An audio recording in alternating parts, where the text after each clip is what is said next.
So, let's talk about how Jamaica runs things. It's like a big, well-organized family, but with more rules and way fewer arguments over who gets the last piece of jerk chicken. Jamaica's system is called a parliamentary democracy. That's a fancy way of saying the people vote for leaders who then form a government in a place called Parliament. But here's the twist. It's also a constitutional monarchy. This means that even though Jamaica is an independent country, it still has a connection to the British royal family. The King of the United Kingdom, King Charles III, is officially Jamaica's head of state. It's a bit like having a very famous, very distant relative whose picture's on the wall, but who doesn't actually live in the house or make any of the daily decisions. Now, because the king can't be in Jamaica all the time, he's got a busy schedule, royal duties and all. He has a representative on the island. This person is called the Governor General. As of today, in 2025, that person is Sir Patrick Allen. The Governor General's job is mostly ceremonial. He signs laws to make them official and represents the king at important events. He's the one who formally invites the leader of the winning political party to form a government after an election. Think of him as the official host of the party, making sure everything looks proper and follows the old school rules. But he's not the one choosing the music or planning the guest list. The real day-to-day power belongs to someone else entirely, the Prime Minister. The Prime Minister is the head of the government and the person who is truly in charge of running the country. This leader isn't directly elected by every single person in Jamaica. Instead, the political party that wins the most seats in an election gets to choose its leader to be the Prime Minister. Right now, the Prime Minister is the Most Honorable Andrew Holness. He leads a team of other government leaders called the Cabinet. This cabinet is like the main planning committee, making all the important decisions about things like schools, hospitals, roads, and the economy. The cabinet is where the action really happens. The Prime Minister and the cabinet ministers are responsible for creating new policies and making sure all the government departments are doing their jobs correctly. They are the ones who have to answer to the people if things aren't going well. So, while the Governor General holds a title linked to the monarchy, the Prime Minister is the one with the hands-on job of steering the ship of state. It's a system of shared responsibilities, with one person handling the tradition and ceremony, and the other handling the tough everyday work of governing a nation. This setup ensures that power is balanced, and that the government is directly accountable to the people who elected it. So, who actually writes the rules in Jamaica? Where do the laws come from? The answer is Parliament. Jamaica's Parliament is like a two-part team working together to create and approve laws for the country. It is bicameral, which is just a big word that means it has two houses, or chambers. The first and most powerful chamber is the House of Representatives. This is where the action really starts. The members of this house are directly elected by the people of Jamaica during general elections. The island is divided into 63 different areas, called constituencies, and each one elects one person to represent them in the House. It's the chamber that is closest to the voice of the ordinary Jamaican citizen. The second part of the lawmaking team is the Senate. The Senate is a bit different because its members are not elected by the people. Instead, they are appointed or nominated. There are 21 senators in total. The Prime Minister gets to choose 13 of them, which makes sense because his party is the one running the government. The other 8 senators are chosen by the leader of the opposition.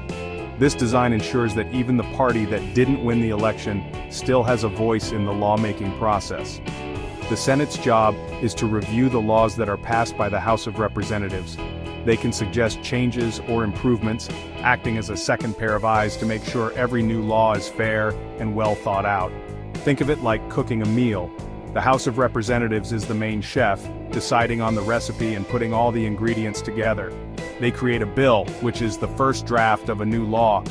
Then, they send this dish over to the Senate. The Senate acts like the expert taste tester. They check the seasoning, make sure nothing is overcooked, and maybe suggest adding a little something extra. They can send the bill back to the House with their suggestions. Both chambers must agree on the final version of the bill before it can move forward. It's a system of checks and balances designed to prevent hasty decisions and improve the quality of the laws. Once both the House and the Senate have approved a bill, it has one final stop to make before it officially becomes a law. The bill is sent to the Governor General for his signature. This final step is called royal assent. It's the formal seal of approval that turns the bill into an act of Parliament, making it the law of the land. So, from the people's vote to the House, then to the Senate, and finally to the Governor General, that is the journey a new law takes in Jamaica. It's a careful and deliberate process that involves many different people and perspectives, all working together within the structure of Parliament. In Jamaica, when it comes to politics, the scene is dominated by two major players. It's like a classic sports rivalry, but instead of competing for a trophy, they are competing for the chance to run the country.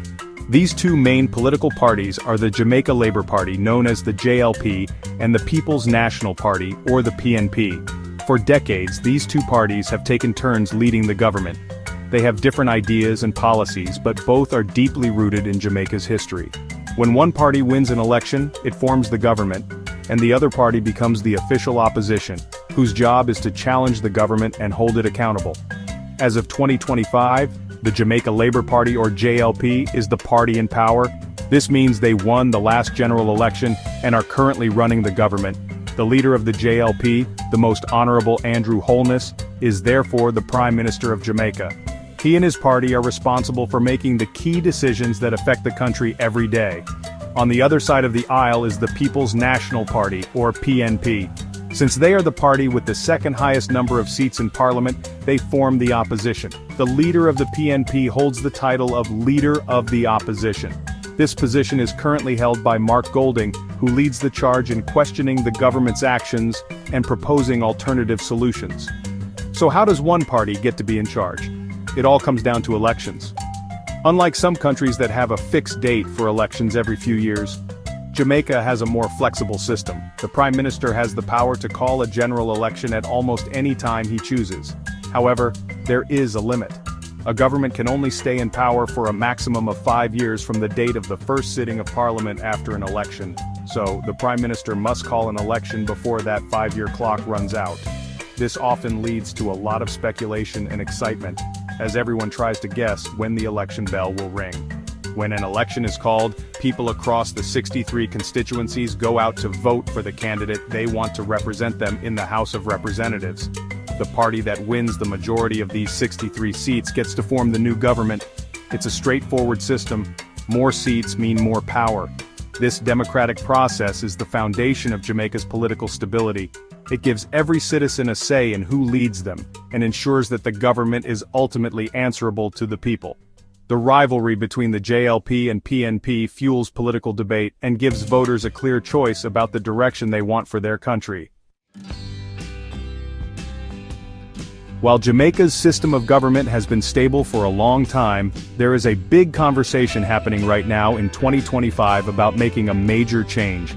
This change involves the country's relationship with the British monarchy. Currently, as we've seen, Jamaica is a constitutional monarchy, meaning the British king is the official head of state. However, there is a strong and growing movement for Jamaica to become a republic. This would mean removing the king as the head of state and replacing the role of the Governor General with a Jamaican president. This president would be a Jamaican citizen, serving as the country's ceremonial leader. This push to become a republic is part of a wider decolonization movement taking place across the Caribbean. Many people feel that it is time for Jamaica to become fully independent in every sense of the word, with a Jamaican head of state. They see it as the final step in the journey that began with independence in 1962. Proponents of the change argue that it would be a powerful symbol of national pride and sovereignty. It would mean that every part of Jamaica's government from the top down is truly Jamaican. The government has already started the legal process, introducing a bill in Parliament to make this historic transition happen. Of course, a change this significant requires careful planning and public discussion.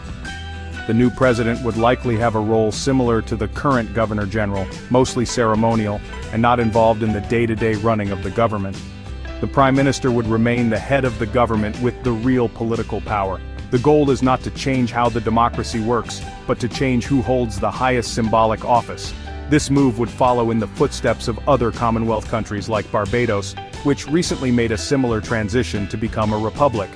This conversation about becoming a republic shows that Jamaica's political landscape is not static, it is dynamic, and continues to evolve. From its foundation as a parliamentary democracy to the vibrant competition between its major political parties, The system is designed to reflect the will of its people. The potential shift to a republic is another example of this, representing a nation deciding its own path forward. Whether as a constitutional monarchy or a future republic, the core of Jamaica's government remains its commitment to democracy, where the power to choose the nation's leaders rests firmly in the hands of its citizens.